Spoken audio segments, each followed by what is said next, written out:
Hello, everybody, and welcome to Mahamudra for the People. It's nice to see Malika. Hi, Malika. How are you? I'm just looking down to set a timer.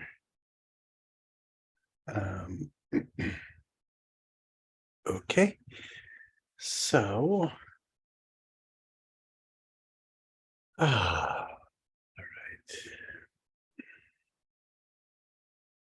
So, we're welcome to Mahamudra for the People. We're continuing off or continuing on, depending on you want to be off or on.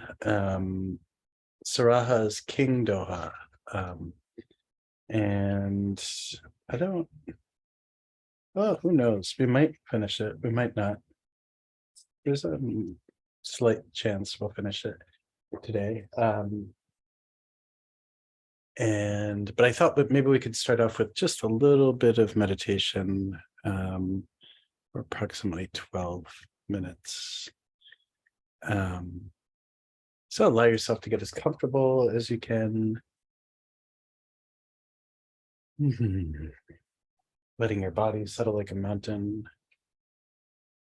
Letting your gaze be the gaze of vast, wide open, non-referential space.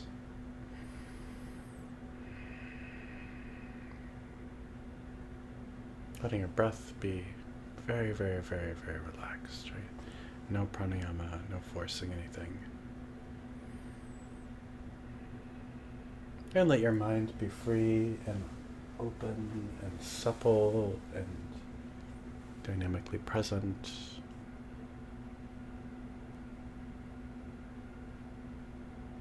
This moment is all we have. So try to allow this moment to be that.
I'm just going to warn everybody I'm super worn out. Yesterday I performed the bizarre activity of leaving home at 5 in the morning to go to Pennsylvania to drive like a 3-ton pickup truck to Carlisle, Pennsylvania to pick up a big Airstream trailer that somebody has donated so that we can have mobile retreat, like dark retreat things in the future.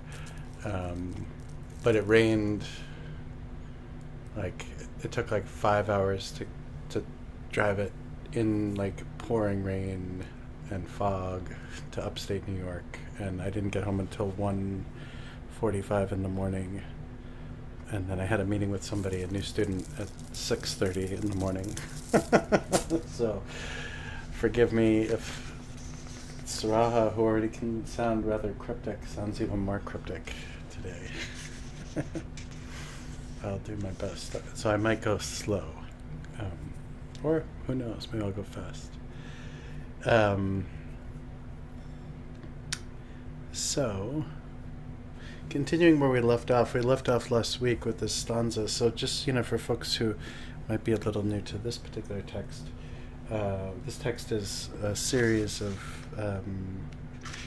an unnumbered number of stanzas, and so each one is not necessarily always related to the one preceding it, and so I'm treating each one kind of as a vignette, right? Each one as a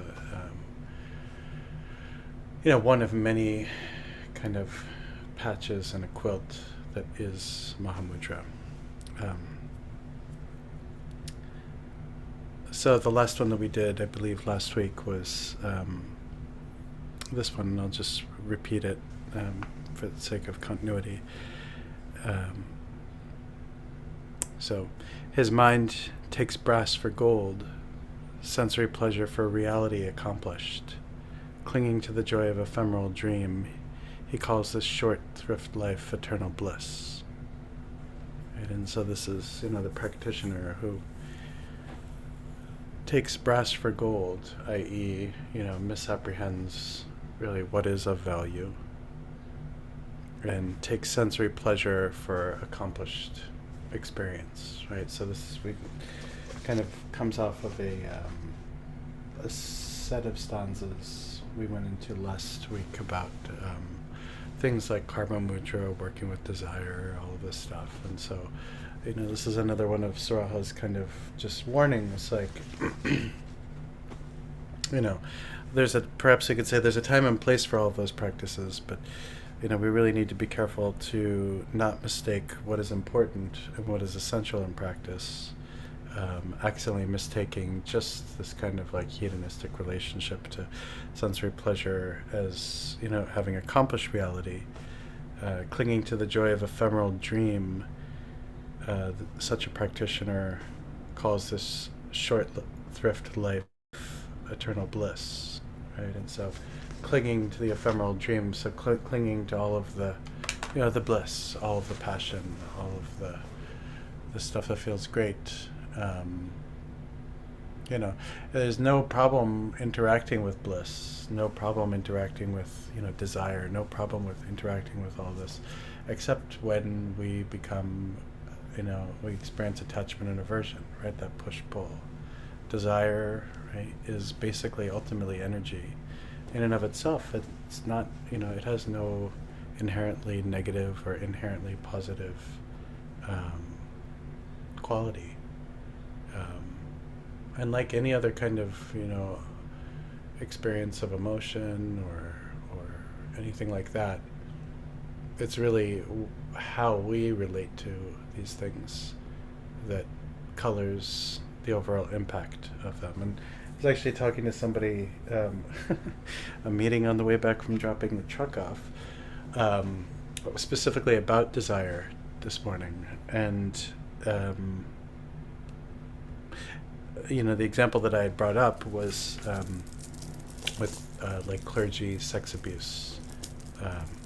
Right? This is obviously a terrible problem, and we find this problem, not just in the Buddhist tradition, but many faith traditions. But I think one of the reasons why this is such an insidious problem, and of course, I totally concede that it's a multi-layered, problem with many different things, going on. But I think with respect to desire, so just looking at desire itself, when we have a really kind of simplistic relationship to desire, where we, we might feel it, right? Which all yesterday I had a desire to take a nap. I was so tired, right? So overwhelmed. So it could be that kind of desire to every other kind of desire, right? But the desire, the arisal of desire is not a problem, right? And if we have a simplistic relationship to desire, where we feel that desire is bad, then we will, sometimes try to repress it, sometimes try to suppress it, right? Sometimes try to really kind of push it down and prevent anything, from happening. But I think what ends up happening is that that's not really a skillful response, right? And often what happens when we repress and suppress things is they just come back with a force or in a form that is very hard for even a skillful person to be able to effectively navigate, right? And so sometimes these things have a way of coming back up in very destructive ways, right? Destructive for people emotionally, spiritually, with long-standing implications. What's the desire? The difference between desire and need? Lorena asks in the chat. And I think this is a really great question. I think I think sometimes there is a difference. I think at times, though, they definitely, the edge, the border of need and desire becomes really hard to determine, right?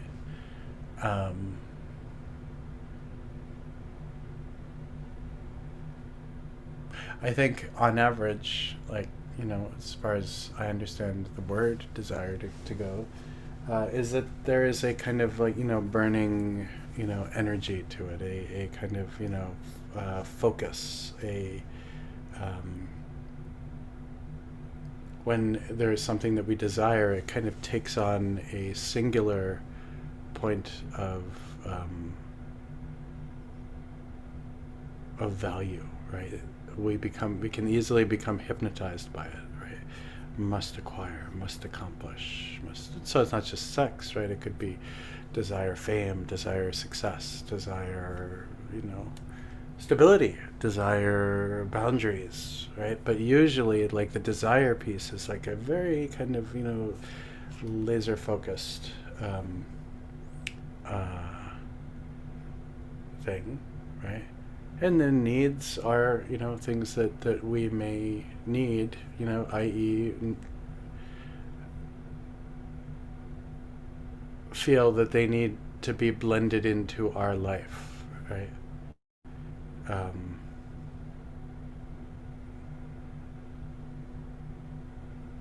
And so your response, you heard my nap desire is a need, but sometimes we can't attend to our needs. Indeed, and sometimes we can't attend to our desires or accomplish them or have them, right? It is okay to take a nap. Thank you. I will be tired through the day and I have a lot of things to do. I appreciate it, Lorena. I'll just go slow. Thank you. Yeah. So, this is this. I just wanted to go back to this stanza for the sake of, linking this recording to the last. And so, as I've been doing this, imagine that we fade to black, right, and then the next stanza comes up. So, with a discursive understanding of the symbol evam and the four mudras, an analysis of each moment, the yogin or yogini labels their peak experience sahaja. They are clinging to a reflection mistaken for the mirror. So this is also closely related to what we're going on. I was talking about last week about karma mudra, and then even this kind of mistake, right, within the context of working with desire. We can work with desire, but the moment we're clinging to it, the moment we're attached to it, the whole nature of the situation changes, right? And I made fun of people last week, so I don't know if I need to do it again today. But for those practitioners who are like, I really want to work with desire, like, and they'll be in some sort of sangha gathering, and they'll find the person who they find the most attractive, and they're like, we must, come sit with me, and you're just kind of flirting and all this stuff, and it's just like the person might think that they're a great yogi or yogini working with desire, but all they're really doing is being horny, and thinking that their sexual attraction is somehow like intense dharma practice, and so this is a problem, right? And you see this, you don't have to look that far to see this. People using their practice or using their relationship to especially Vajrayana Dharma as a way to mask or defend, or we could even say not be rigorous with respect to their relationship to desire. So here, though, now Sraha is getting much more specific. So, with a discursive understanding of the symbol evam. So, evam is, symbolizes this kind of co-emergent union of Mahamudra, but often experienced within the context of tumo. So, these two syllables, e and vam, right? One representing the white element, one representing the red element, right? So, one representing the chandali flame, 4 fingers below the navel, the other one representing, the ham, so A, and then the vam. And within the context of both Tumo and Karma Mudra, there is this working with the 4 joys, right? And so this is, causing the white element to begin to melt or drip and come down, from the right at the tip of the cranial aperture where this white drop is, and then it begins to descend to the level of the brow, causing joy, and then the throat, causing even more joy, the heart, even more joy, and then the navel, ultimate joy, this kind of ultimate transcendent joy. So this is what's meant when Sraha is talking about the 4 mudras, right? So with a discursive understanding of the symbol evam and the 4 mudras, the 4 mudras and the 4 mudras, an analysis of each moment, they label their peak experience sahaja. Sahaja is a Sanskrit term which has been translated into Tibetan as co-emergent, right? So it's this unity of appearance and emptiness. It's the unification of, it's basically the experience of non-duality, right? The dissolution of self and other, the simultaneous arising of ultimate truth and relative truth, the simultaneous arising of clarity and luminosity, or even so mainly those, right? So you don't find the term sahaja necessarily in so many Tibetan texts just in that form. It's translated as co-emergent, and so this also is a reference to Mahamudra. And then he says, he is clinging to a reflection mistaken for the mirror. So with a discursive understanding of the syllable evam, so discursive meaning, not practice-oriented, right? Super kind of, idea-based, conceptual, intellectual, so so like one of these weird horny yogis in a sangha who is like, everyone's online for food, and they're like, oh, let me tell you about the syllable evam. What I think it means is this, the unification of the white element, which is male, and the red element, which is female, and then, wink, wink, and then it's like, oh, do you want to go get dinner after this? Kind of thing. And then, oh, let's talk about, I can tell you everything I know about the four joys because I read a paper on it or something like this. Wink, wink, like, oh, come sit with me during the Gana Chakra kind of thing, right? And then they label their peak experience sahaja, right? So they're like, and then I read this book. There's a really great series of essays by Dr.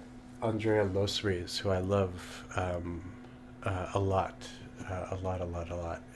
which I guess came out a couple years ago, but anyway, it's about early Mahamudra, and there's a lot of reference to sahaja. So like basically discursively labeling everything as sahaja this, sahaja that, co-emergent this, co-emergent that. And the ultimate kind of piece that's being pointed out here, though, is that such a practitioner is clinging to a reflection mistaken for the mirror, right? They're clinging to a reflection mistaken for the mirror, right? So they don't really understand. They don't really get it. Words, books, reading, blabbing. So what Surah is talking about, with this and some of the previous stanzas is what is sometimes translated as or referred to as tantric Mahamudra, or this, so, the experience of Mahamudra that's brought on by yogic meaning tumo or karma mudra, things like this, right? So a lot of times when we practice Mahamudra, we are used to practicing Mahamudra that is kind of like the simultaneous, or the union of, or the blending of shamatha and vipassana, right? And this direct experience of the nature of mind through that. And that is, one form of Mahamudra. And there is this other form of Mahamudra that you find referred to, not just in Kagyu traditions, but in Nyingma traditions as well, associated with Chandali or Tumo and Karma Mudra. And in these particular two cases, what ends up occurring is, with respect to Tumo, either the experience of heat and bliss, or bliss that is so strong, so to speak, that it overwhelms the conceptual mind, and one is able to just rest very naturally in sahaja, right, in this non-conceptual co-emergent state. Right? Or with karma mudra, then this one is actually working with either a jhana mudra, a visualized partner, or a real partner, and harnessing similar energies that one works with Tumo, but through a more sexual yogic practice. And this too kind of causes the conceptual mind to freeze in its tracks, as it were. And then there's a direct experience of rigpa, or awareness, right, or sahaja. I think these terms can all be interchanged. And just because these practices exist doesn't mean everyone needs to go run out and practice them. Somebody was telling me when I was at the Roshan retreat at Pure Land Farms that they were sharing that Dr. Nita had recently explained to them that karma practices like karma mudra are like MSG, like sometimes you need them for your food, right? Sometimes they're appropriate, but too much is no good, right? You get a headache, all sorts of other things. But you also don't always need it, right? You don't always need it. So, anyway, he's addressing these practices because they need addressing. So fade to black. And then the next stanza. Like befuddled deer leaping into a mirage of water, deluded fools in their ignorance cling to outer form. And with their thirst unslaked, bound and confined, they idealize their prison, pretending happiness. Right, so I'm going to repeat this. Befuddled deer, leaping onto a mirage of water, deluded fools in their ignorance cling to outer form. And with this, their thirst unslaked, bound and confined, they idealize their prison, pretending happiness. So, there are many ways in which we engage this kind of behavior. So I'll name a couple that come to mind. One of which is, sometimes Vajrayana practitioners will bind themselves up, right? I practice Vajrayana, right? So there's the Theravadan tradition, which is the base. And there's a Mahayana tradition, which is, maybe better. And then there's the Vajrayana tradition, which is the best, right? Binding oneself up, right? And all of the, comforts around that, and, like with some crazy shrine and all sorts of things like this, right? And we're like, oh yeah, here I am, and I have a big meditation gong I can ring and just intimidate people, and then all these malas, all this stuff. Dharma clothes, Dharma books, Dharma stuff, Dharma names, blah, blah, blah, blah, blah, all this stuff. And so, this is one very good example of, like a befuddled deer leaping into a mirage of water. This is like being a deluded fool in their ignorance, clinging to outer form, right? Clinging to all of this stuff, all the things, this purba, this vajra, this, whatever, malas and weird things and statues. We cling to all of the outer things,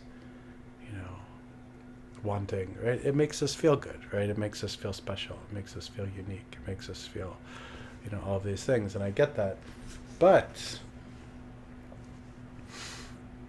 and with their thirst unslaked, bound and confined, they idealize their prison, pretending happiness. Right? So we could say the nectar of Dharma hasn't entered into their heart and helped to transform their heart. So it's not only that Vajrayana practitioners do this, dare I say, ordained Sangha can do this too, where it's the maintenance of this, very, very perfect form, everything is good, everything is perfect, right? Following all of the rules, doing all of this stuff, right? But the essence of Dharma has not penetrated the heart, right? Or the essence of Dharma has not been imbibed. And the prison, right, is we lock ourselves in the prison of that external form. And so, of course, I made fun of Vajrayana practitioners, I made fun of ordained Sangha, but we can do so many different kinds of people, right? Each one of us in our own way is probably guilty of doing this to some extent or another, right? At one point or another. Oh, yes, we are the Sparsha. So Bhumi Sparsha, we're a Bhumi Sparsha. All of the other sanghas, they're out abusing power and doing all these things and, being, causing all these problems, but we are so special, right? And of course, not letting the Dharma onto the tip of our tongue so that we could swallow it and it can move throughout our whole being, we confine ourselves to a prison, right? So all of us, me with my zooming around doing, dark retreat trailer thing, ha ha ha, all these people that don't do that practice, ha ha ha ha, and meanwhile I confine myself to just constant exhaustion, doing bizarre things, the nectar of Dharma not having entered into my, my stream of consciousness. So, we can all of us do this. So this is just a reminder, right? That Saraha is pointing out, right? Don't like ultimately, don't care about the external appearance. Right? Don't worry so much. And the truth is, it is so much easier to just buy a bunch of stuff and go into debt, which is the American way, credit card debt, and look good and have no Dharma experience. Right? And we can do it extremely like that, or we can do it, less. I mean, it's fascinating too, even like extending this out to the cyber, like Dharma world. One thing I've noticed a lot of people sharing with me that one amazing thing during the times of COVID was that so much more Dharma was available online than had ever been before. The number of empowerments, the shifting mores around this kind of thing, reading transmissions, that typically, especially within the Vajrayana, tradition prior to COVID, many people wouldn't consent to doing these kinds of things online, at least in the Karma Kagyu. But even in the Nyingma, there's a real shift in this. The beauty of it is that there's all this access to Dharma. The weird thing is that then you can amass all of this stuff, right? And then you find yourself like neck high with sadhanas and commitments and things and all this stuff, and it's not particularly well curated, so it's a big jumble, right? And then you're stuck in the prison of like, oh, what did I do? I wish someone would have told me. I was rushing too much, whatever. So, then fade to black, then lights back up. The relatively real is now free of intellectual constructs, and the ultimately real, active or quiescent, is no mind. This is the supreme, the highest of the high, immaculate. Friends, know this sacred high. Right? So the relatively real is now free of intellectual constructs, and the ultimately real, active or quiescent, is no mind. So, like we've been doing a little bit, don't look at the screen, look at the room you're in, right? So the relatively real is everything in relative, the relative world. So, I have a bag of tea somebody gave me, right? This bag of tea, relatively real, all this stuff. It is relatively real, and as Saraha points out, free of intellectual constructs. Everything in your field of reference is essentially unborn and free of intellectual constructs. Any intellectual construct associated with any particular thing has been put there by conceptual mind. Right, by the intellect. Right. So, likes, dislikes, that's kind of like a gross form of this, but, every kind of thing that comes up, it's like you let awareness be involved in tracking without being overly fixated on like all the data coming in. What are all the stories being told to me, or that I'm telling to myself, or I'm telling to relative, phenomenon right now? Oh, that's so lovely. Oh, that's nice too. Oh, that's not so good. Oh, this I love. That needs to be cleaned. This other thing, I don't know why it's there. Whatever, all of this stuff, right? The projection of meaning, the projection of concept, the projection of value, the projection of structure, even the way we define color, right? Like, look around at things, relative phenomena things, in your field of reference, and look without assigning any kind of values around color, just letting everything be. Let go of labeling orange or blue or green or yellow or whatever, black, brown. Just let everything be. Take yourself off the hook, right? We don't need to fiddle. We don't need to poke and prod. We don't need to have the last word with relative phenomenon. We're just letting everything happen. The relatively real is now free of intellectual constructs. And the ultimately real, active or quiescent, so active or quiescent meaning thought activity and bubbling, blah, blah, blah, blah, blah, blah, blah, stuff in the mind, or quiescent, like a beautiful, peaceful sea, the Caribbean, or a lake. Whether active or quiescent, whether full of activity or very, very peaceful, is no mind, right? So I don't particularly find no mind a very useful term.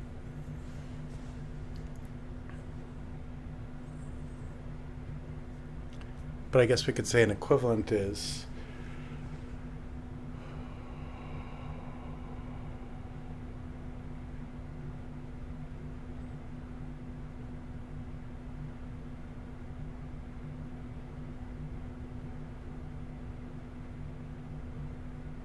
open,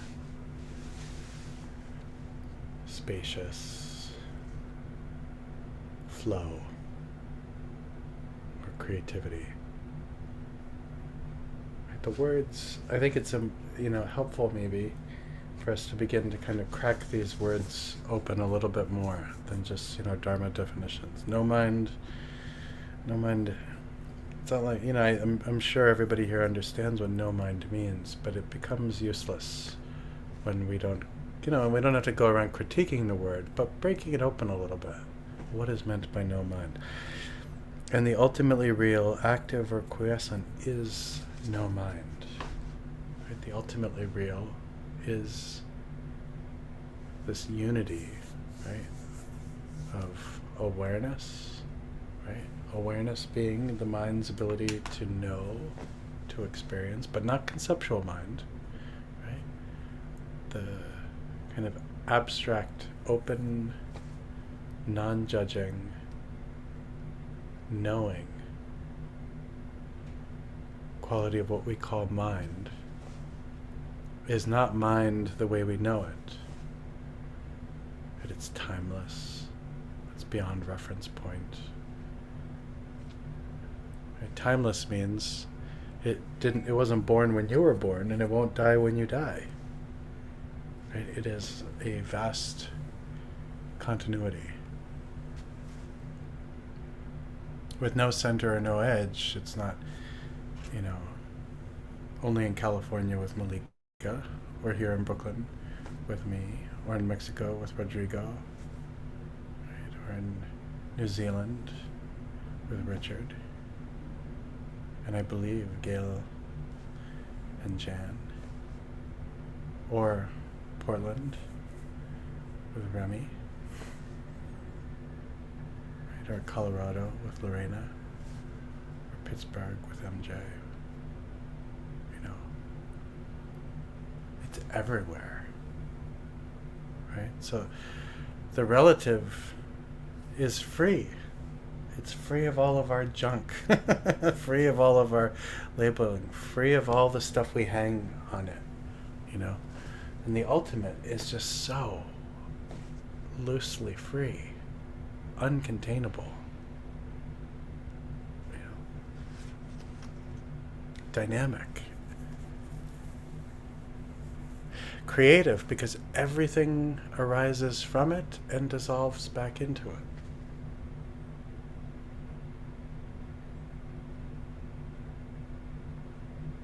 This is the supreme, the highest of the high, immaculate. Friends, Know this sacred high. Right? So Saraha, by placing this stanza here, he's also saying, like, oh yeah, there's all the like karma mudra stuff. Everyone can be all like, all that stuff. But this, why is this like the most sacred or the highest of the high? Because it's already here. It's been this way our entire lives. Like, it was like this when we were babies. We were born right into this. When we were babies or toddlers, it was this way. All phenomenon was this way. Mind was this way. When we were teenagers, this was the situation. As young adults, this was the situation. As adults, this is the situation. As older adults, this is the situation. On our deathbed, this is the situation. When we die, this is the situation. In the bardo, this is the situation. And of course, as we begin to re-arise into whatever form comes next, this is the situation. And it's so, you don't need to go flirt with people and talk about Avam and the four joys and, say, hey, you ever hear about karma mudra? You don't have to do that because it's all right here. The experience of the ultimate and the relative is right here. It is here in absolutely everything we do.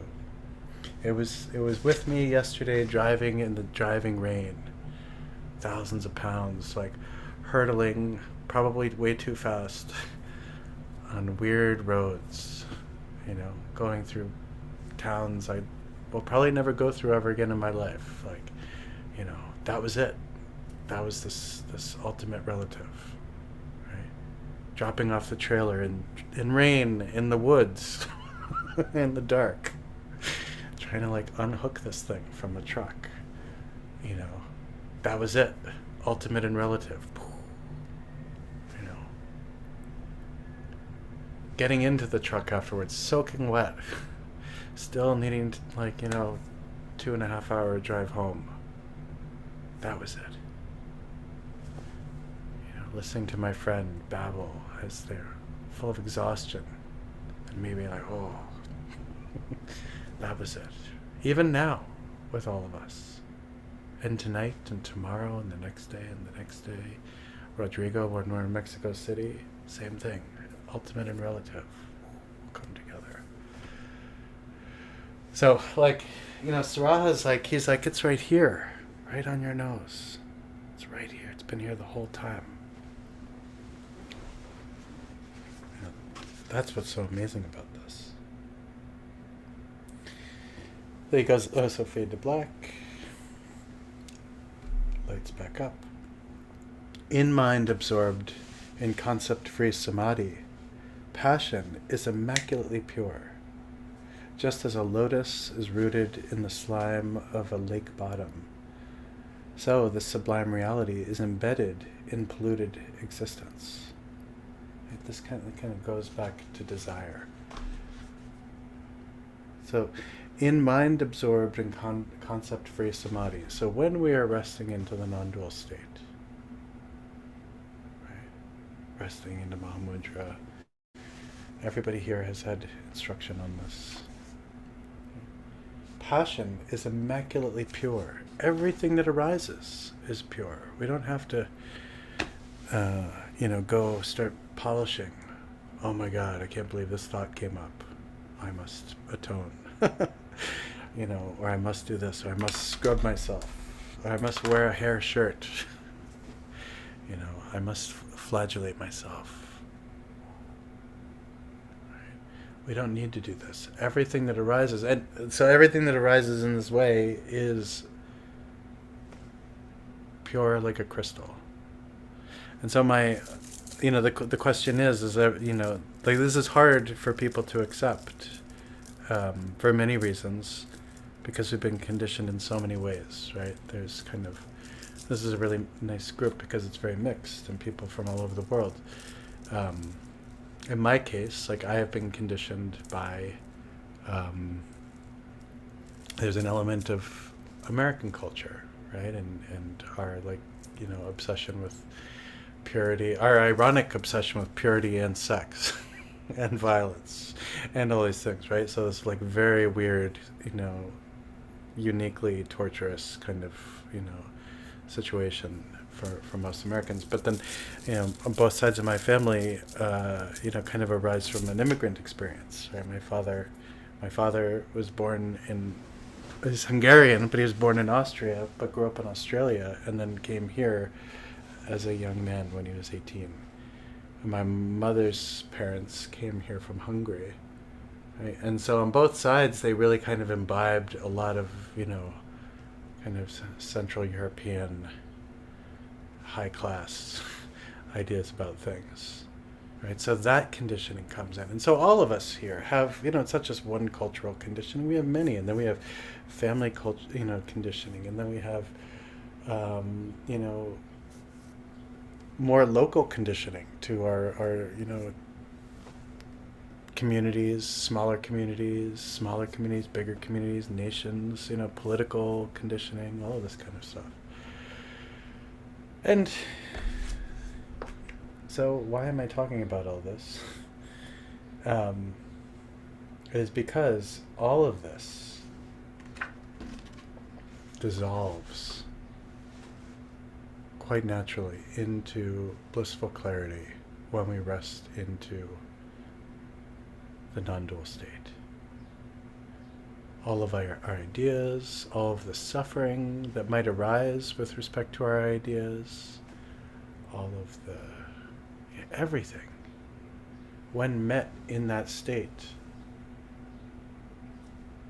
is naturally, it's not even purified, right? Because the problem with thinking about that sometimes is it means that we cultivate the view in order to purify something that is dirty, right? Or purify something that is in need of purification. The thing is everything that arises is that way. Everything that arises is naturally liberated, right? Especially when we're in that state, when we're resting into meditation in this way. Whatever comes, desire, anger, even ignorance becomes purified. However, so as I was saying, it's hard for people to kind of trust this. So the only way to be able to kind of prove that this is the case is to engage the practice and do it and feel it, right? Feel what it's like as thoughts come, klesha, responses occur.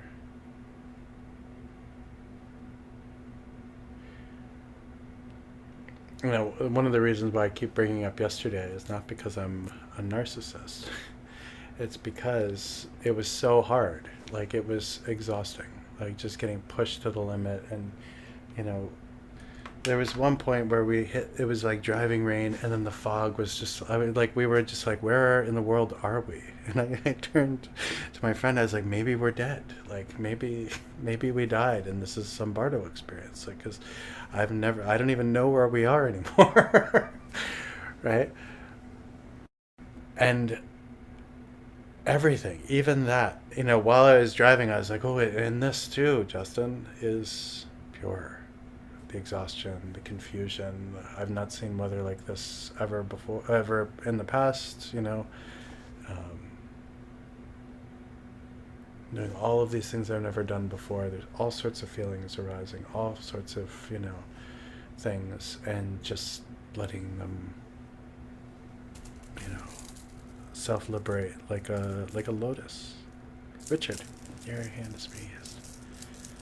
Do you mind? I Yeah. just have a quick question that just came to me, which is, in our tradition, given everything that you've just said and the kind of narrative of inherent purity that permeates it, why do we focus on a practice like Vajrasattva, which has this very strong message of purification to the point where, there's sort of grease and slime and insects coming out your fingertips as purity descends, down your central channel. I mean, it's a tantric practice, preliminary or otherwise, but it's got this very strong message that there is impurity which requires purification, and it seems really at odds with this idea of inherent immaculate presence. That's my question. Yeah, no, thank you for this. I mean, it's a good question. I think the thing is um, you know, like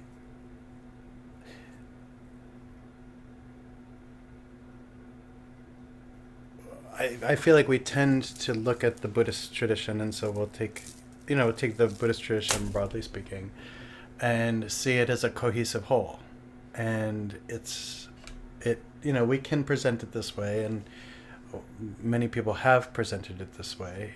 All three yanas come together; they all fit together well.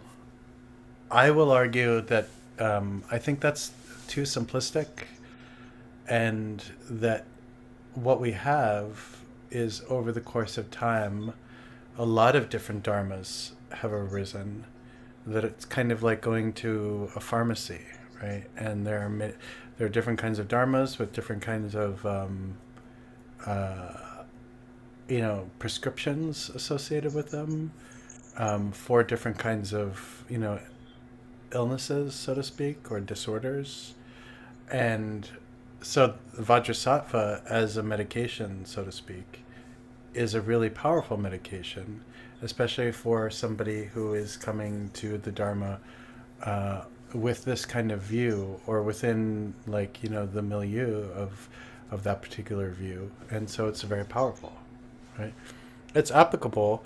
I mean, it's every single of these, Dharma medicines can be taken to an extreme, where then we're like, oh, this is the only one you need. You just need this one only, right? Mm-hmm. But the thing is like the human, like what it means to be human is not, we're not scientific, right? We are emotional, highly symbol-oriented beings, right? And so this multitude of different kind of dharmas is applicable at different times in our lives for different reasons. Right? And so sometimes, having this relationship to Vajrasattva in this way is really, what we need, right? At a later date, as our practice has developed theoretically, then another practice can do this, This is a little bit like, sometimes you come across these references to different Prajnaparamita literature. So there's the Prajnaparamita Sutra in, 10,000 lines. Then there's the Prajnaparamita Sutra in 1,000 lines. Then there's the Heart Sutra. And then there's this version of the Prajnaparamita, which is just the syllable ah. All of them are, the manifestation, the perfection of wisdom. Each one is different, right? And so, within the tradition, this is often explained as, just the kind of magnificent expression of the skillful means of Dharma. And I tend to view it that way as well. When it comes to things like Hatha Yoga and Mahamudra, not a lot is needed. Now, the Kaju Mahamudra has developed this nundro. The Kaju nundro is basically the nundro for the practice of Mahamudra. That's what it was developed for. And so that has Vajrasattva in it. But I think a lot of this stuff, over time, people have created systems, even within the tradition itself, to try and offer a very good delivery system of Dharma into people's consciousness, right? And so, the development of Nundro, in the modern form that we know it, is part of that. Nundro, and then, Shamatha, and then Vipassana, and the union of both of those is the kind of contemporary Mahamudra path. But nowhere in Saraha's text do we find anything about these things, right? These have all been kind of, they've been put together at a later date. So all this is to say is that the systems, this is more like going to a supermarket where things are only provisionally organized, right? And so it's not necessarily, Vajrasattva is a beautiful purification practice and an important one, and so is medicine Buddha, right? But so can Vajrayogini be this way, and so can Vajra recitation practices like the Rushan, right? There's so many Chinrezi, right? In terms of actually purifying, actually liberating Tara, right? Like, I think it's helpful to remember. It's almost like the expression, beauty is in the eye of the beholder. Rather than getting into kind of like the objective. What is the best purification practice? Well, for the person who's drawn to Chu, maybe it's Chu. And for somebody who's made to practice Mahamudra is the most powerful. Trekcha is the most powerful.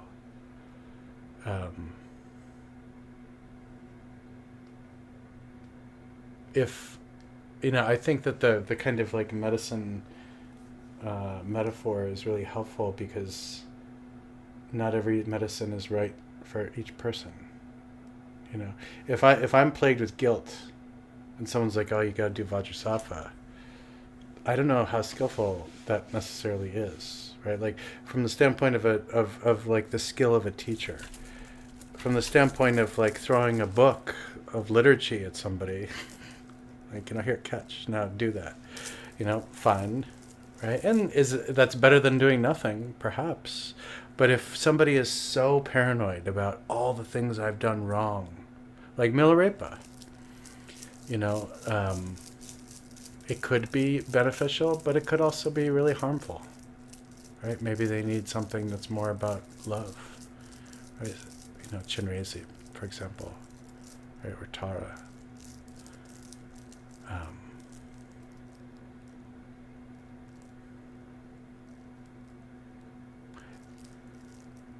I don't know. I guess also, and I don't mean that this is why you asked the question, but I guess, we need to ask ourselves, like, what subtext do we want to support in the way we view Dharma? Right? The whole thing, right? Because there's like a monastic subtext, there's a scholastic subtext, there's lineage-based subtexts. Like you and I are similar, right? In the sense that we're these vagabond kajupas who practice Dzogchen, right? And so it's not that uncommon to find some pure kajupas be like, what are you doing? Or why are you coloring outside the lines? Like, that's not our tradition, right? And it's very easy to imagine these things being said. We may have even actually heard people say them.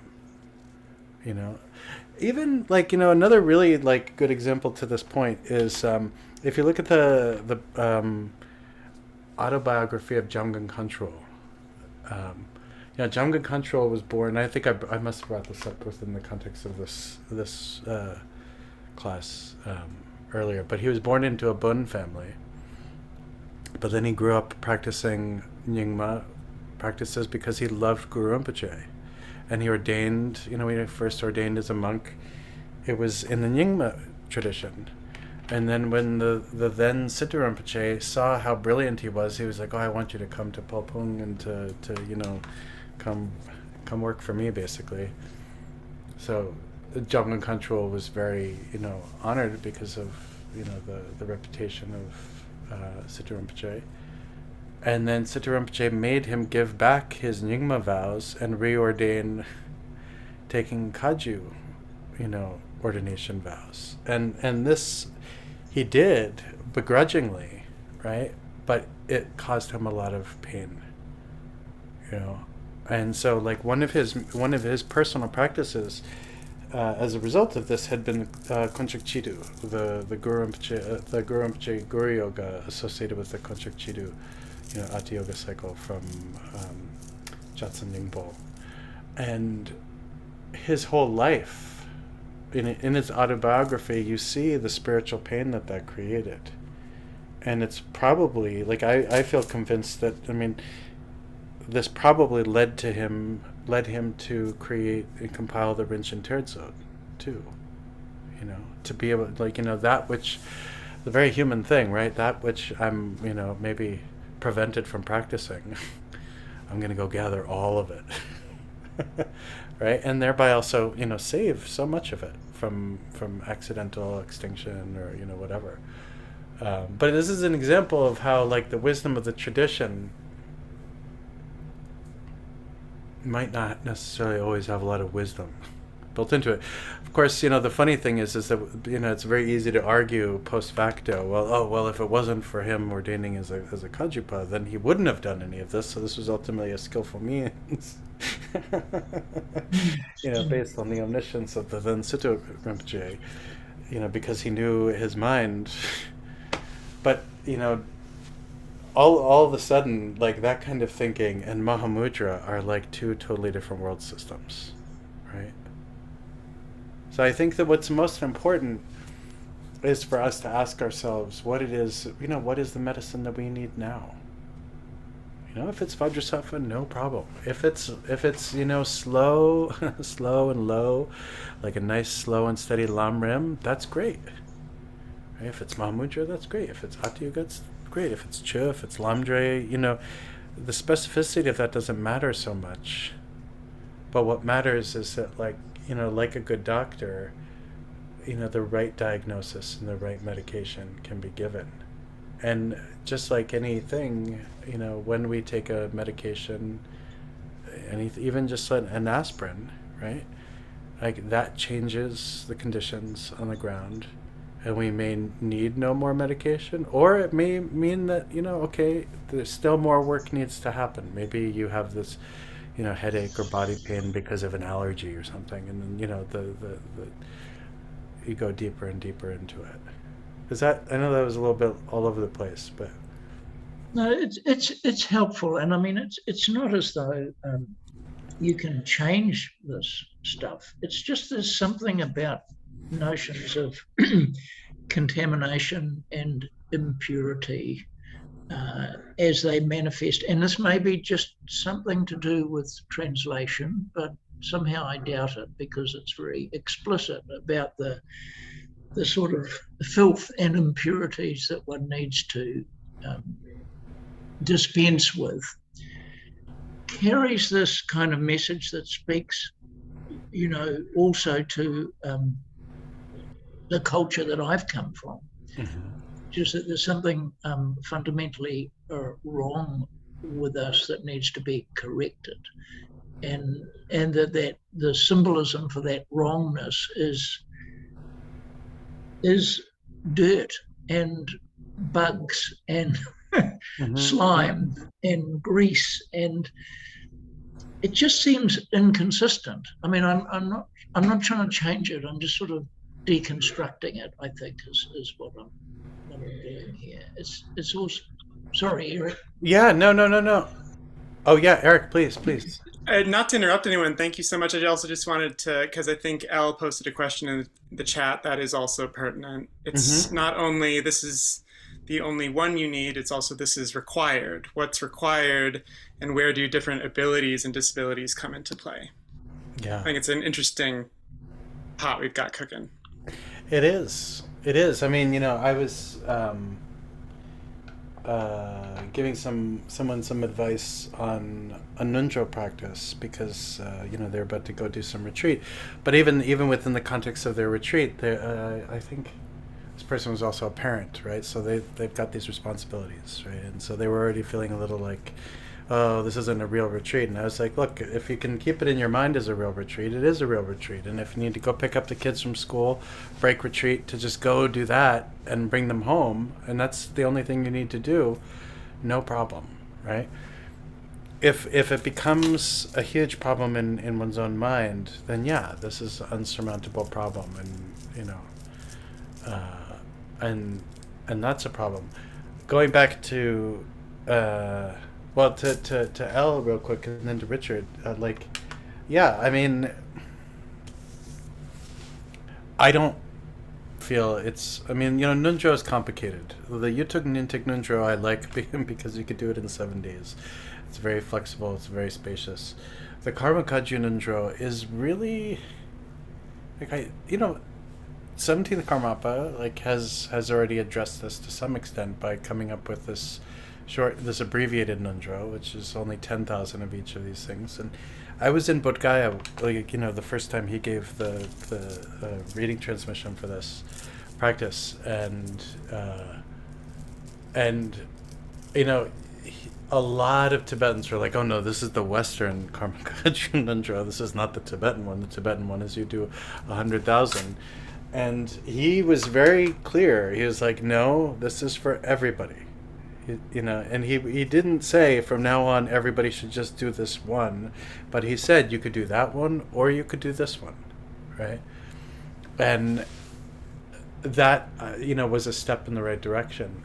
With respect to ability, I tell people all the time, if there's a physical issue around prostration, then visualize the prostrations and just recite, the prostration, the prayer. The requirement piece, I think, is a problem too, because I feel like ultimately, so from where I sit, so to speak, when you see people who really want to connect to Dharma and you give them something so insurmountable to accomplish, and the thing they really want to, maybe connect with is Mahamudra or Vajrayogini or some other thing that would classically only be available to somebody, after the completion of a full Karma Kaju Nundro, that does not seem to me to be really kind of, helping the person connect with that which will truly transform them. Right? So that, I believe, needs to change. And, it is changing unofficially by people like me doing things differently, right? And many more people, than me. It's not just me. With respect to the continuity piece, there's no continuity in these systems, right? When they're, it's cut and paste. Some things are written in a very Mahayana context, right? Maybe kind of earlier on, right? And then they get kind of plugged in because it's like the greatest hits. It's like, okay, take Vajrasattva. If we want to make the best album for Mahamudra, you take the greatest hits. So you take, prostrations, Vajrasattva, mandala offerings, Guru Yoga, and then, a nice flashy cover, and you sell it. And people buy it. And there's also legitimate, this is so complicated because there's also how things get legitimized, right? And so if you do add all these classical practices, then this thing becomes legitimized. I have this image here of Vajrakalaya that comes from a terma revealed from Khenpo Jigme Punsok, who revealed it, I guess, in the 90s. And one of his heart students happened to be in Queens, was giving the empowerment for this practice, and I really wanted to, take the empowerment to have a connection with Khenpo Jigme Punsok because he's so incredible. And the story goes, he discovered the terma and then left Tibet to come to Dharamsala, and the Dalai Lama met with him, he was like, "Oh, you just discovered this terma, like, I give me the empowerment." And it's super powerful, and the empowerment takes like 10 minutes to give. Like when I when I showed up, I thought it was the preparatory empowerment, and then I asked the Kempo, I was like, "Oh, was that the preparatory empowerment?" He's like, "No, it's done." And that's it. The Yutuk Nintuk practices are short. This is even shorter. This is like, for a Karma Kaju person, I was like, "Oh my God, this is like, again, got all nervous. I was like, is this really trustworthy? It's so short. It's one page, But, my point is with all of this is like,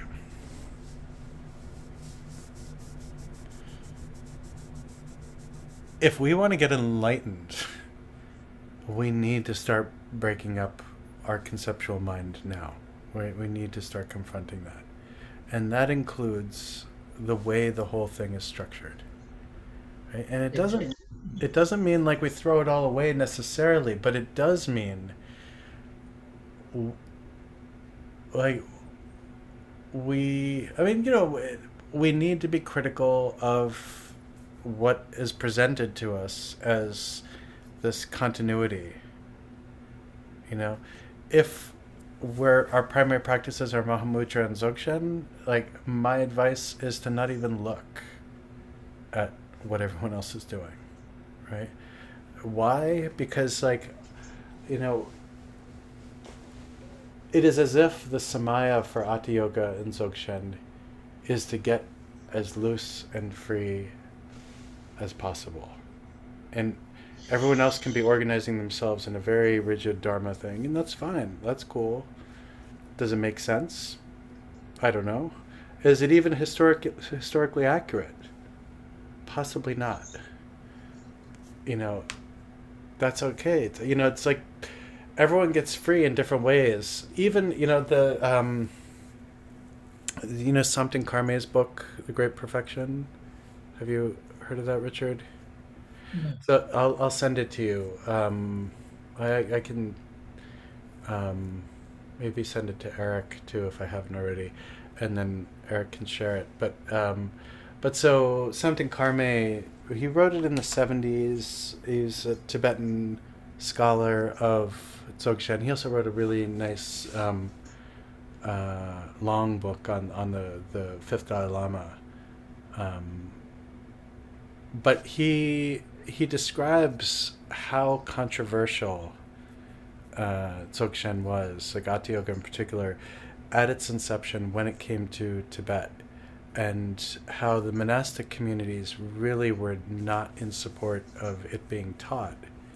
And things like the Kunja Gyalpo were banned in Tibet for centuries because of the direct free access to the source, right? It's basically like you plug into, all you need to do is plug into Rigpa. There's no other practice necessary. When one does this, one is directly experiencing Rigpa. All the things organized religion doesn't want to hear. And I think it is important to be somewhat realistic with respect to the way Dharma has come. Of course, what happened in Tibet was absolutely horrible, right? With the Chinese invasion and the Holocaust there, absolutely horrible. The benefit is that it caused, Vajrayana Buddhism to be able to spread, all over the world. When we're not particularly critical in our analysis of things, we see that everything that is brought here is a fait accompli, right? It's totally finished. It's done. But it's not. It's like any other thing, right? Like a system is brought, and the system exists for a reason, and it exists for complex reasons, some of which, are political, some of which are, rooted in organized religion.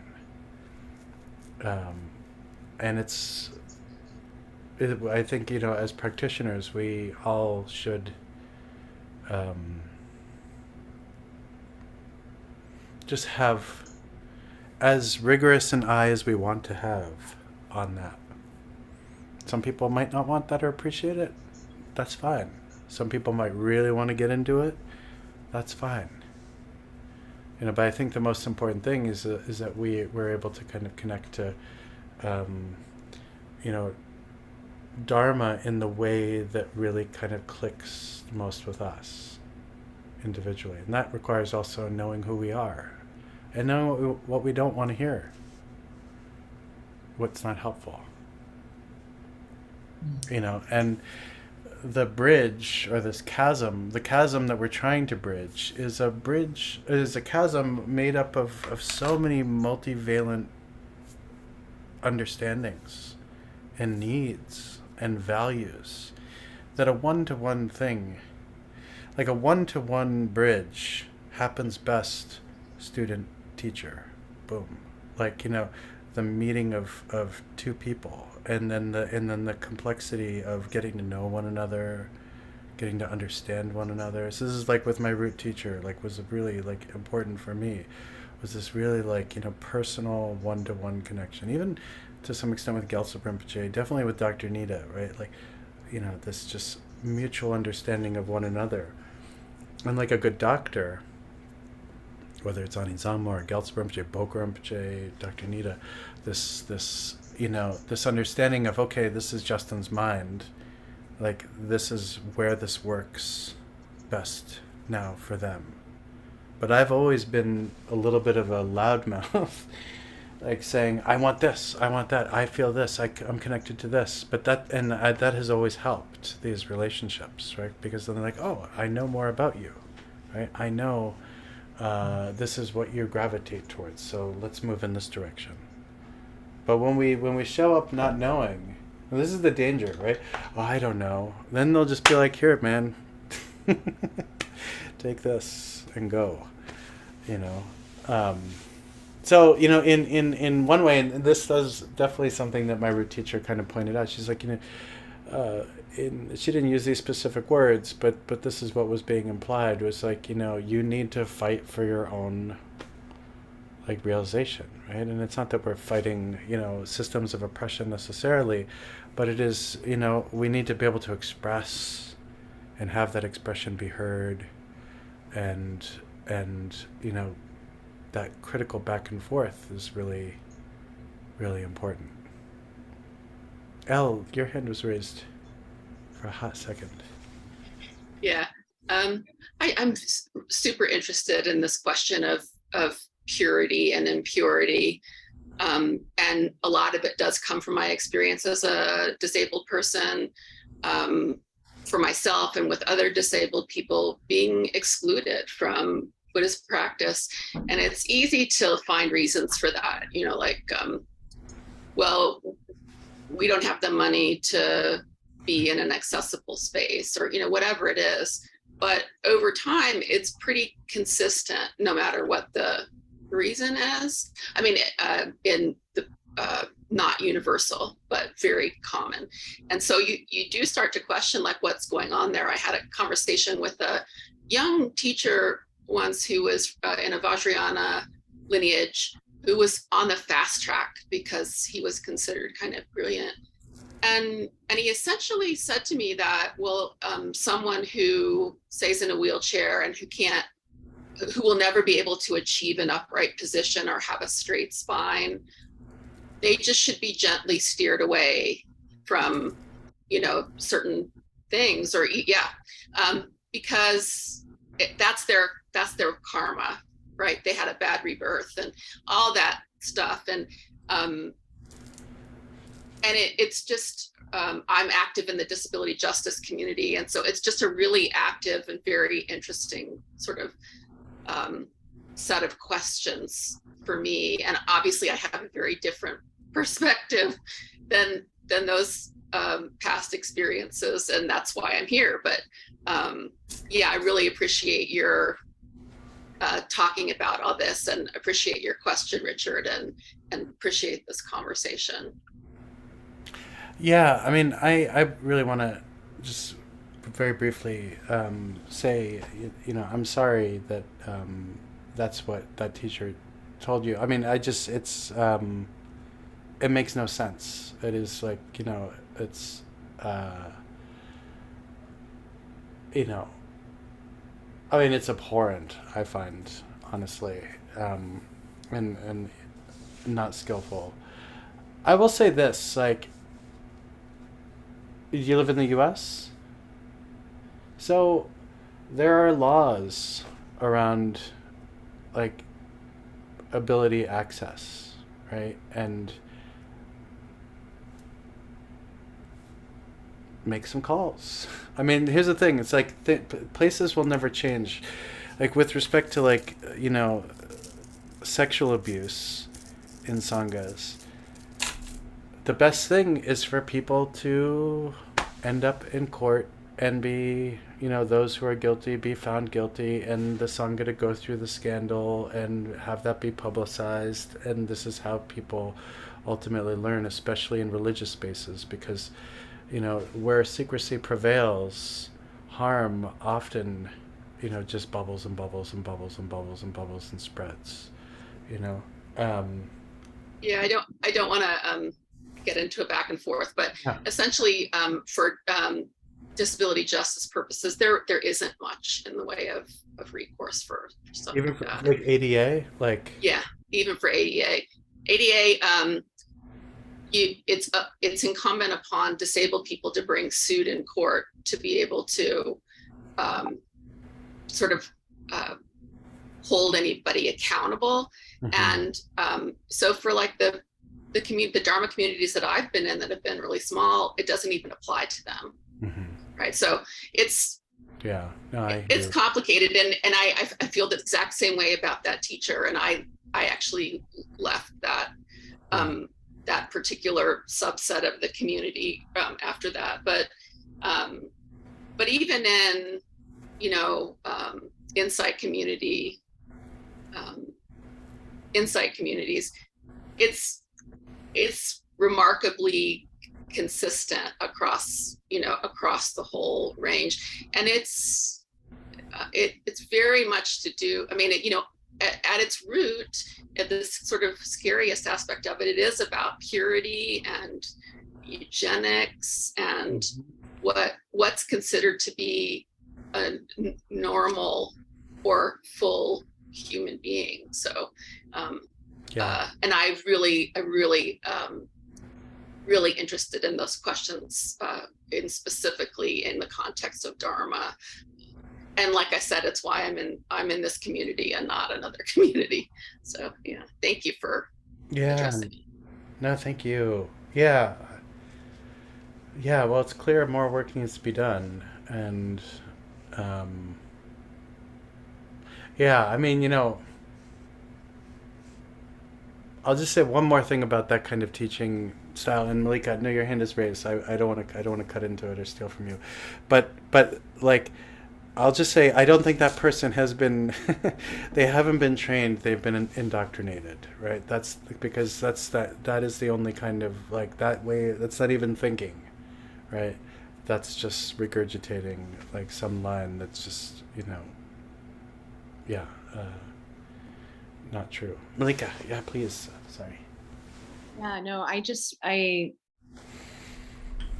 I'm listening to the Saraha earlier stanzas. Thank you for reading that for those of us who weren't here, about kind of, and hearing this a lot of places in the Dharma, of the pitfalls. Like, it's not that. If you think it's that, then it's not that. And I find those extremely helpful, because I'm usually like guilty. But I'm always wondering, like, and this is probably just, I don't know much Dharma, but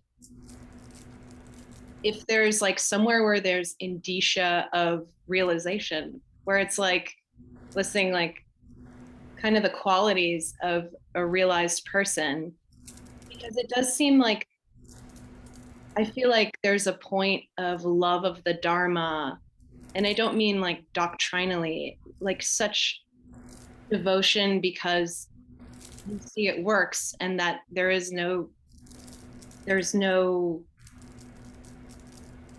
would be no need for defensiveness, such that you can be irreverent to the Dharma. Like, you love it so much, or you see the truth of the ultimate view that you can become irreverent towards classic Dharma in some way.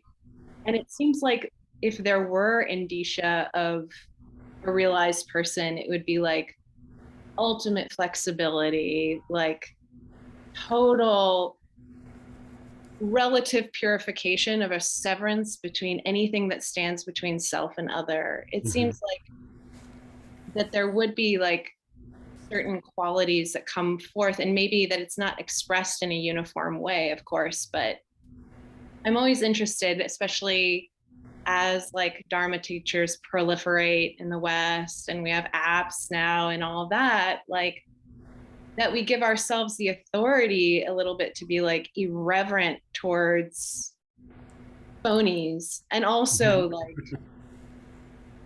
irreverent towards our own like, or my own addictions to all the gems and all the things and all the, you know, to take it with a light heart. And I really appreciate your, for example, your flexibility about Nundro and about like, what is it that humbles somebody to the point where they're like, can fall in love with the truth? And I feel like feeding people would be that, you know, I don't think it would be like.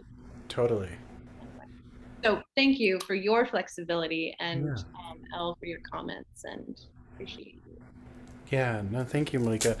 Yeah, I mean, for what it's worth, like my root teacher said, you know, when you know, in the future, when you're picking out, like you're looking for Dharma teachers, like,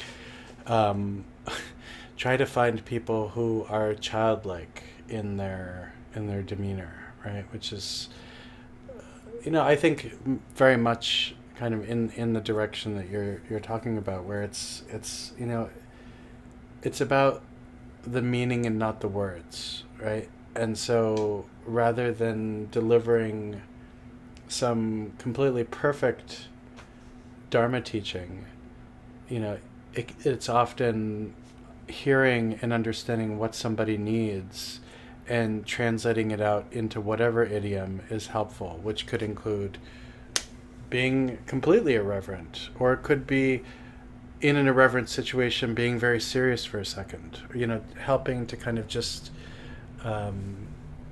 situationally address that which needs to be addressed, and that's it, right? Rather than the propagation of an entire, you know, system.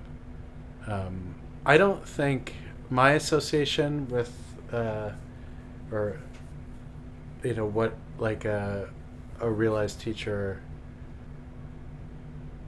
begins to manifest is a deep and profound love for Dharma and a skepticism towards, you know, the organized religious vehicle through which it's delivered, because a lot of that is just, you know,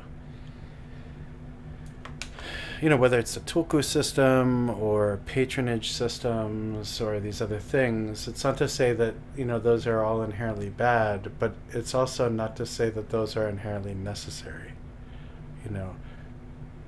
Especially when it comes to things like Mahamudra and Dzogchen, very little is really necessary.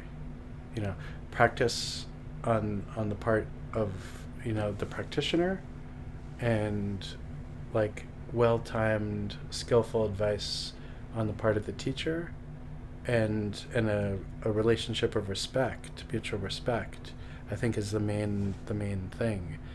And with that, it will come together really well. A lot of the other stuff, I think in these times, in the West in particular, is just asking for trouble, you know, because the things to be attached to, power, influence, fame, all this stuff kind of can be quite insidious.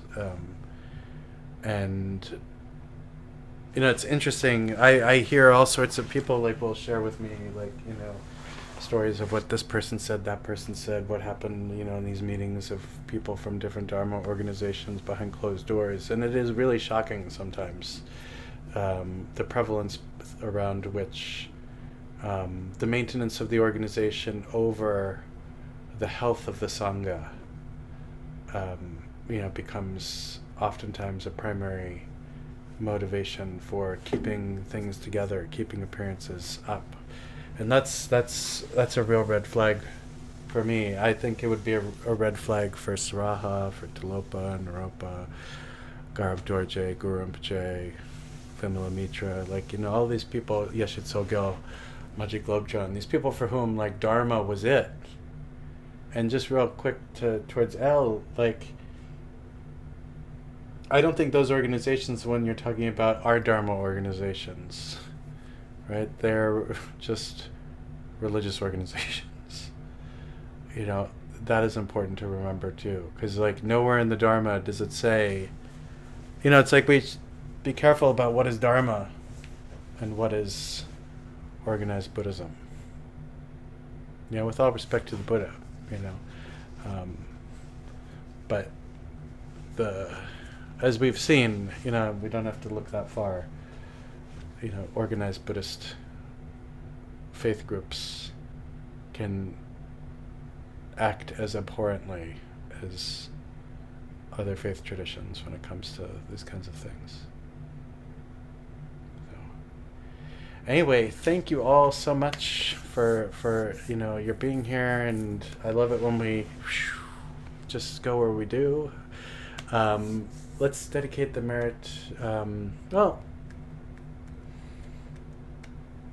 Let's dedicate the merit to the future of Dharma in the world. May the constant steady stream of inspiration from Dharma practice,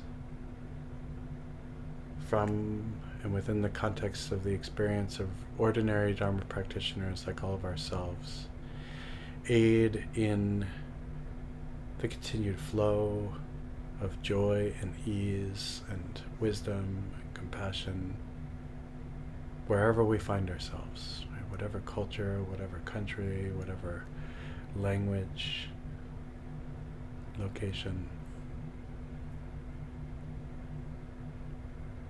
Right? May each one of us, through our heartfelt practice, help to contribute in profoundly meaningful ways, so that Dharma can continue to take shape in a way that will alleviate all beings' suffering.